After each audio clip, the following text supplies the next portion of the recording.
Allez, bonjour à tous. J'espère que tu vas bien. Je vais partager aujourd'hui avec toi quelque chose de très important. La plupart d'entre vous l'ont sûrement vu passer. Pour ceux qui ne l'ont pas vu, restez connectés à cette vidéo jusqu'à la fin.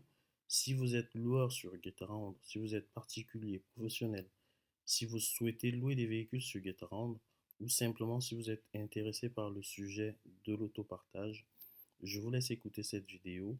C'est un coup de tonnerre en fait qui se produit aujourd'hui sur GetAround et c'est important que je vous donne mon point de vue. Je vais essayer d'être objectif et vous donner mon point de vue assez simple hein, et basique. Ce que moi je pense de cette annonce de GetAround aujourd'hui, à quoi je pense et quels sont les points positifs et les points négatifs pour moi concernant ce sujet. Alors aujourd'hui, pour ceux qui sont inscrits, comme je l'ai dit à l'instant, sur le programme Entrepreneur GetAround, vous avez sûrement reçu un message de la part de vos account managers, de la part de GetAround, nous informant de la mise à jour de son algorithme de recherche. Alors, l'algorithme de recherche GetAround, c'est quoi? L'algorithme de recherche GetAround, en fait, c'est l'algorithme en fait, qui permet aux véhicules d'être classés premier, deuxième, troisième, quatrième, cinquième véhicule, par exemple. C'est-à-dire que lorsqu'un locataire va faire une recherche de véhicule dans, en renseignant une adresse ou une position, sa position, par exemple, il aura des véhicules qui vont s'afficher. Alors, cet affichage obéit en fait à un classement. Et ce classement, il est fait par l'algorithme en fait de GetAround. C'est ce qui fait que certains véhicules se retrouvent en dernière page et d'autres en toute première page. C'est l'algorithme GetAround qui gère ce classement-là. Et donc, le message d'annonce de GetAround d'aujourd'hui, ça a été de nous dire que dans cet algorithme-là, ils vont également intégrer le prix. C'est-à-dire qu'ils nous informent que jusque-là, le prix n'était pas pris en compte dans l'algorithme. Je parle du prix de la location, le prix que vous affichez, le prix auquel vous souhaitez louer votre véhicule, que vous soyez professionnel ou particulier. Je vais vous dire ce que je pense déjà de ce premier point et ensuite je vais vous donner mon point de vue sur ce qui va suivre. On va faire une lecture ensemble et par la suite, on va décrypter tout ça rapidement, tranquillement. On va décrypter ce message-là et par la suite, je vous donnerai mon point de vue assez basique. OK? Alors, donc ils disent bonjour, hein, je veux simplement pas vous montrer la tête du mail pour que vous ne voyez pas le nom de mon account manager. C'est pas important. Alors, nous espérons que vous allez tous bien. Aujourd'hui, nous introduisons une nouvelle version de notre algorithme de recherche. Cette mise à jour inclut dorénavant une composante prix qui a pour but d'améliorer l'attractivité de notre service commun d'un point de vue global avec une stratégie de prix cohérente. Alors, qu'est-ce que ça veut dire cette phrase? Cette phrase veut dire simplement que, qu'est-ce que moi je comprends? Cette phrase, je la comprends comme GetAround introduit la composante prix dans l'algorithme de recherche. Et ils affirment également que, en fait, dorénavant, ça veut dire qu'avant, cette composante prix ne faisait pas partie de l'algorithme. On va retrouver cette partie-là un peu plus bas dans le message. Alors, pourquoi ajoutons-nous une composante prix dans notre algorithme? Comme vous le savez, la réussite des propriétaires ainsi que celle de la plateforme, moi je dirais déjà la réussite de la plateforme ainsi que celle des propriétaires, mais peu importe, passe par les prix puisque ces derniers restent la raison numéro un d'un locataire. Je suis d'accord avec ça. Les locataires, dans la plupart des cas, ils vont chercher les prix les plus bas. La plupart des locataires, vous pouvez faire vos recherches sur GetAround les vendredis après-midi et vous verrez que la plupart des véhicules qui restent sur la plateforme qui ne sont pas loués ou simplement qui sont loués à la dernière minute, ça va être des véhicules qui ont un prix un peu plus élevé. Peu importe, on avance. Numéro un, nos locataires qui réservent vos véhicules sur GetAround. Ok, pardon. En effet, depuis le lancement du service, nous n'avons jamais inclus les prix dans la façon dont apparaissent les annonces d'une recherche. Je m'arrête sur ce point et je vous donne mon point de vue. GetAround, écoutez bien hein, s'il vous plaît, GetAround nous affirme que jusque-là, il n'avait jamais inclus le prix dans l'algorithme en fait de recherche des véhicules. Ce n'est pas vrai, d'accord? Je vous dis tout de suite, ce n'est pas vrai. Et pourquoi je dis que ce n'est pas vrai? Je vais m'arrêter là et je vais vous montrer une autre page de GetAround que j'ai préalablement ouverte. Je vous mettrai le lien en bas de cette vidéo, le lien de cette page-là. Alors, ça c'est le lien de la page en fait de GetAround. Là, vous voyez bien que je suis sur GetAround, hein. J'ai juste agrandi un peu plus pour que ça ne se que l'écran puisse, que vous puissiez voir correctement. Alors, il y a eu une mise à jour de cet article le 7 avril dernier, donc il y a 2 mois, on va dire ça. Et dans cet article-là, Guettaro nous explique le fonctionnement. Alors, la recherche est conçue pour faire correspondre l'offre et la demande de manière optimale. Elle repose sur deux mécanismes. Le classement, ok, l'ordre des annonces dans les résultats, ce dont je vous expliquais, et les filtres, la sélection des annonces affichées. Le filtre, en fait, c'est ce que met le locataire. Il souhaite louer un véhicule utilitaire, un véhicule familial, et voilà, il renseigne ces informations. Ça, ce sont des filtres. Et on nous explique ici que le classement, l'ordre des annonces dans les résultats. Alors, les annonces sont ordonnées en fonction d'une combinaison de facteurs. L'attractivité, le prix, d'accord? Le prix, donc le prix était déjà bel et bien dans la composante de l'algorithme de recherche. Donc, il ne nous explique pas que le prix n'était pas déjà dedans, il y était déjà. Alors, pourquoi ils essayent de nous faire comprendre que le prix n'était pas déjà dans l'algorithme de recherche? Je vous donnerai mon point de vue à la fin de la vidéo.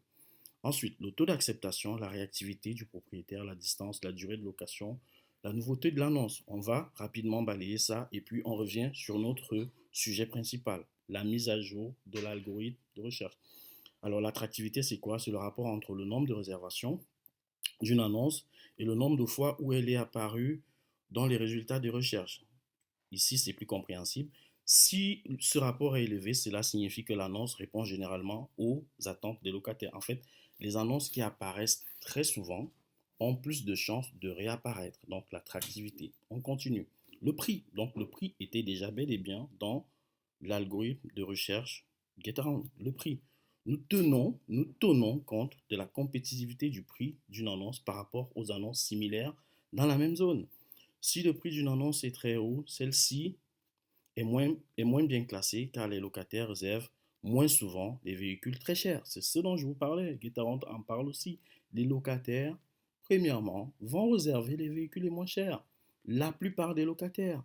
Il y a effectivement des locataires qui ne regardent pas que le prix, qui regardent d'autres choses.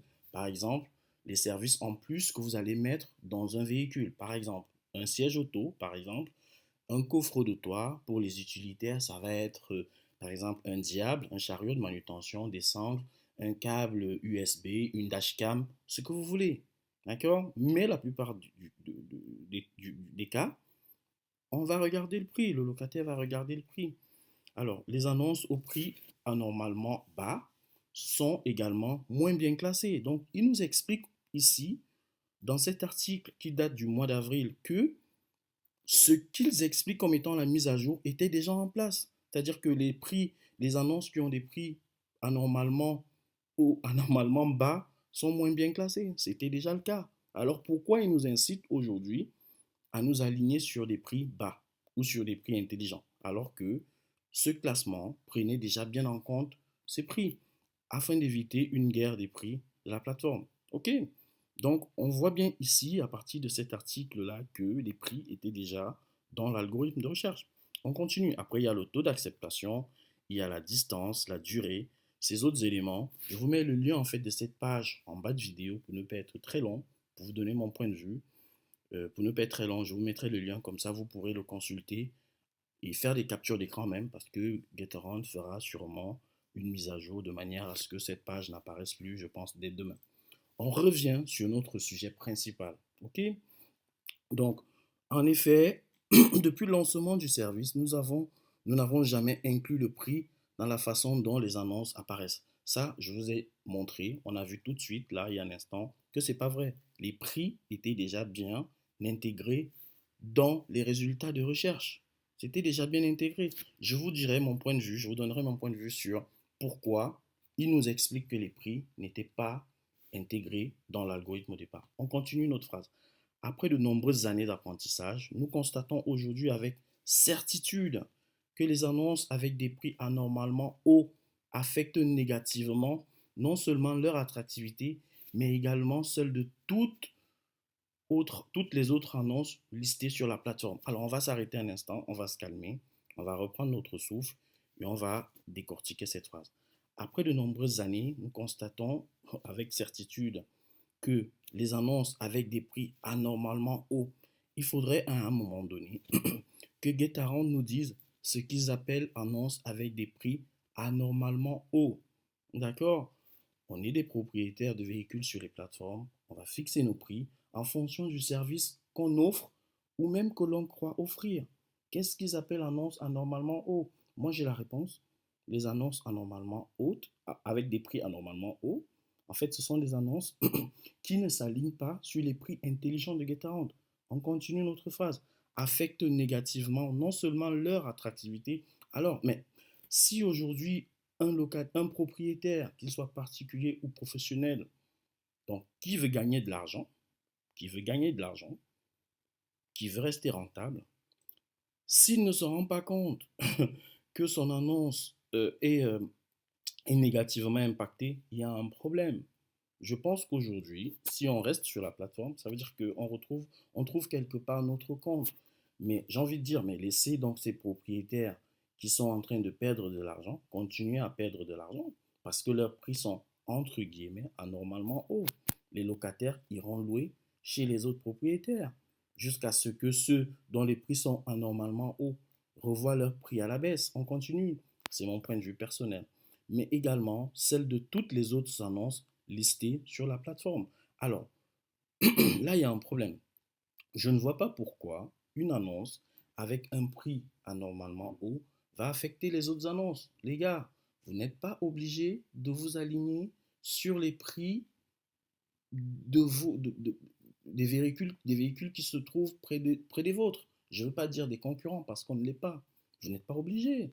Moi, j'ai des véhicules qui ont 200 ou 300 euros de plus sur les mêmes périodes qui sont autour de moi. Mais je ne vais pas mettre mes véhicules à 300 euros de plus. Je laisse mes prix tels qu'ils sont. Si je revois à la hausse ou à la baisse mes prix, c'est par rapport à mes calculs personnels et par rapport à mes objectifs. Tant pis si mes véhicules ne sont pas loués. OK? Donc, on continue. Ces annonces sont bien entendu moins réservées que les autres. OK? Et alors? Bien sûr que si ces annonces sont moins réservées que les autres, ça pose un problème à la plateforme. Puisque la plateforme, son objectif, c'est quoi? C'est qu'il y ait le maximum de réservations. Et c'est également notre objectif aussi à nous, propriétaires de véhicules particuliers ou professionnels sur la plateforme. C'est notre objectif. Mais il ne faudrait pas simplement que nous louons nos véhicules, il faudrait que nous louons nos véhicules pour gagner de l'argent et pas pour en perdre. Parce que si nous perdons, alors ça ne sert à rien de continuer. Ça ne sert à rien de se développer. Il faut savoir une chose, c'est qu'à tous les coups, la plateforme, les plateformes, les différentes plateformes, elles gagnent des sous. Que vous louez cher ou moins cher, la plateforme, elle a un pourcentage et quoi qu'il en soit, elle gagnera des sous. Donc, elle a intérêt, son intérêt, c'est d'avoir le plus de locations. Et si on a vu tout à l'heure, ils l'ont affirmé eux aussi, Guetaround, que les véhicules qui sont le plus souvent loués, ce sont des véhicules qui ont des prix bas. Alors, ça veut dire que la plateforme simplement attend des prix des véhicules qui soient bas, voire très bas. Alors, mais pousse surtout des potentiels locataires à quitter Guetaround pour trouver une solution intéressante. Oui, sûrement, on va avoir des locataires qui vont quitter la plateforme Guetaround pour aller chez d'autres plateformes concurrentes que vous connaissez, sûrement. Je pense également que ces deux plateformes ont chacune leur clientèle. Je pense que aujourd'hui, d'ailleurs, j'espère que Guetaround éclaircira ce sujet-là. Je pense que Wicar, Turo, non, alors Wicar, Roadster, Carlili, tout cela, je pense que ces différentes plateformes ont leur clientèle. D'accord? Je pense que c'est comme ça. Vous avez des personnes qui louent sur Wicar depuis des dizaines d'années, qui savent que Guetaround existe, mais qui ne louent pas chez Guetaround. Ça, c'est mon point de vue. On continue. Alors, comment est-ce que cette mise à jour va se passer? Je vais aller rapidement à cet endroit. On va monter un tout petit peu. Alors, il nous explique un paquet de choses, mais en tout cas, il y aura un lancement partiel. Une partie de recherche seulement seront impactées, comme nous souhaitons valider, comme nous souhaitons valider que l'impact est aligné avec nos attentes. Et puis, il y aura un lancement global. Toutes les recherches seront impactées. Donc, on s'attend à ce que d'ici demain matin, que le lancement partiel soit en route et que certains véhicules dont les prix sont anormalement hauts ou anormalement bas soient déjà impactés. Excusez-moi. Très important cette partie-là. Ça devient de plus en plus intéressant. Quels sont les bénéfices pour vous? Là, pour vous, c'est pour nous, les loueurs professionnels ou particuliers. Quels sont les bénéfices? Cette mise à jour ne vient pas sans bénéfice. Très bien. Voici ce que vous, alors voici ce que nous avons identifié. Excusez-moi. Alors, afficher des prix plus cohérents et augmenter notre attractivité commune. Moi, je dirais plutôt augmenter notre attractivité commune. Point final. Point final. D'accord? Ça s'arrête là. C'est pour augmenter l'attractivité commune. Très bien. En affichant des prix cohérents. Même si le mot cohérent, chacun pourra l'interpréter comme il souhaite. Cohérent, pour moi, ça veut dire bas. OK? Augmenter le volume global des réservations. Bien sûr, si les prix sont bas, ce que vous appelez cohérent, si les prix sont bas, bien sûr, on s'attend à avoir plus de réservations et donc plus de marge pour GetAround et sûrement de la perte pour certains propriétaires qui mettent énormément d'énergie, qui mettent des services en face, qui mettent des services additionnels et donc ils vont perdre de l'argent parce qu'ils ne se retrouvent pas. On va continuer. Augmenter le volume.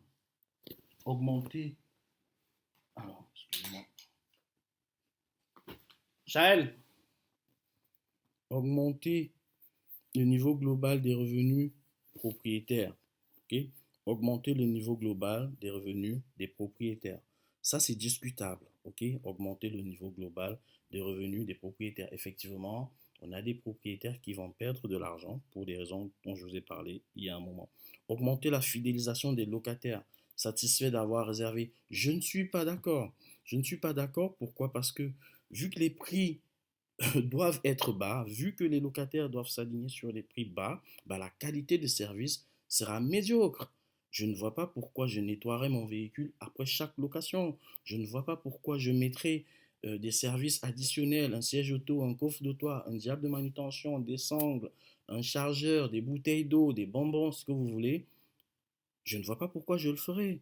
Parce que je ne peux plus me permettre de mettre ces services additionnels parce que ça me coûte de l'argent. Et donc, l'expérience du locataire sera médiocre. Les locataires vont récupérer des véhicules qui seront dégueulasses et donc leur expérience sera médiocre. C'est ça qui se passe lorsqu'on tire les prix vers le bas. Donc, la fidélisation des locataires, je ne suis pas sûr. OK? Aucun impact pour ceux d'entre vous qui augmenteront leurs prix sur des périodes piques où ne reste que très peu de. Ça, là, nous entrons dans une période en fait de pics d'activité, le mois de juin, juillet, août, ok?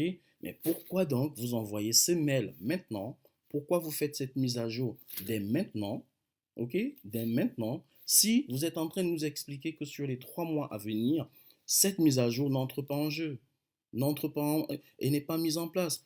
Plus haut dans le message, vous avez expliqué que à partir d'aujourd'hui, et là vous nous dites en fait, sur les périodes de pic d'activité, euh, vous pouvez dormir tranquille. Ce n'est pas vrai. Là, une fois de plus, c'est une grosse incohérence de la part de la plateforme et j'espère que ce sera corrigé. Alors, nos conseils pour optimiser votre classement. Très important. Tenez-vous tranquille, écoutez. Utilisez les prix intelligents. Utiliser les prix intelligents, ça veut dire les prix bas. Alors, ces derniers sont 100% du temps basés sur des prix marché. Oui, bien sûr, sur les prix marché, mais c'est simplement d'utiliser des prix les plus bas. Faites un exemple. Mettez les prix intelligents pour vos véhicules. Vous allez voir ce que ça vous donne comme chiffre. OK? Il y assurera un classement optimal de vos annonces. Très bien. Les classements optimaux, c'est sûr. C'est sûr que les personnes qui mettent des prix intelligents vont être beaucoup mieux référencées sur la plateforme, sur l'algorithme de recherche, parce que ces personnes se sont alignées sur les prix de GetAround. Alors, comparez vos prix versus ceux du reste de la plateforme. Mais ça, aujourd'hui, on le fait. On le fait parce qu'on fait notre veille concurrentielle tous les jours, parfois même plusieurs fois par jour. Si vous n'utilisez pas d'autres outils, des prix intelligents ci-dessous mentionnés, ok? Donc, on le fait déjà. Ça, ce ne sont pas des conseils pour des personnes qui sont déjà dans l'autopartage. Parce que cette manière de procéder, nous la faisons. Et effectivement, il y a plusieurs outils. Dites-moi en commentaire comment vous procédez. Comme ça, on pourra partager les bonnes pratiques. Adopter le bon niveau de dégressivité. Tous ces 3 points-là, en conseil, signifient simplement baisser les prix, les gars. Voilà, les prix sont anormalement hauts, seront moins bien référencés que celles dont les prix sont cohérents. Alors, ce que je pense de ce point-là, c'est quoi? Je l'ai déjà expliqué, c'est que En tirant les prix vers le bas, la qualité de service, on la perd. On la perdra. En tirant les prix vers le bas, les professionnels qui mettent des services additionnels ou même des particuliers ne se retrouvent pas. La marge va être un peu plus rognée, un peu plus petite, et ça va vers une catastrophe, cette histoire. Ça, c'est pour mon point de vue. Et ce que je pense également, c'est, alors, si la plateforme nous explique qu'en mettant des prix anormalement hauts, anormalement entre guillemets, on sera moins bien référencé, pour établir un équilibre dans cette nouvelle mise à jour-là, il faudrait que la plateforme fasse exactement ce même procédé sur les prix qui sont anormalement bas. Si les prix sont anormalement bas autour de vous, ce que vous allez faire pour rester compétitif et visible, c'est que vous allez tirer vos prix vers le bas, vous allez baisser vos prix. Alors on baisse les prix jusqu'où? Déjà, les locations se passent au ras de pâquerette, on va baisser les prix encore et encore. Donc, il faudrait que les prix anormalement hauts et anormalement bas subissent exactement le même sort pour qu'on puisse rester sur un niveau de prix cohérent. Mais nous ne nous attendons pas, locataires et propriétaires, à une qualité de service de qualité. Ce ne sera pas le cas. Ce ne sera pas le cas. Comment est-ce qu'aujourd'hui, écoutez bien quelque chose de très important, un questionnement. Comment est-ce qu'aujourd'hui la plateforme va gérer les différences qu'il y a entre le même type de véhicule? Je prends un exemple. Tu loues une Clio 4 de 2020, je loue une Clio 4 de 2020. Une personne va louer le même véhicule Clio 4 de 2020 en boîte auto avec plein d'options, toit ouvrant, ce que vous voulez, siège en cuir, ce que vous voulez. Une autre personne va louer la même Clio 4 en boîte manuelle sans aucune option. Et la plateforme est en train de demander à ces deux véhicules de s'aligner sur le même prix, alors qu'on est sur un véhicule qui à l'achat coûte beaucoup plus cher que l'autre, même si c'est la même année, simplement parce qu'il est plus optionné que l'autre. Mais la plateforme vous demande de vous aligner sur les mêmes prix. C'est aberrant. Tu loues un véhicule, je loue exactement le même véhicule, mais moi je mets en plus gratuitement un siège auto et un coffre de toit. Il faut quand même que je m'aligne sur les mêmes prix que toi. Alors que moi je propose des options en plus pour le locataire, pour son confort. Non, il faut que je m'aligne. Donc ça va devenir n'importe quoi sur la plateforme et j'espère réellement que GetAround va pouvoir tirer ça au clair. Dites-moi ce que vous en pensez en commentaire. Je n'ai pas envie d'être trop long, je pense que je l'ai déjà été. Désolé pour la qualité de la vidéo et puis du son, parce que j'enregistre avec le son de mon ordinateur portable. Pour ceux qui ne sont pas abonnés à la plateforme, abonnez-vous. Je vous mets le lien de cette nouvelle politique et de l'ancienne en bas en description de la vidéo. N'hésitez pas à me dire ce que vous pensez en commentaire et on se dit à bientôt. Ciao.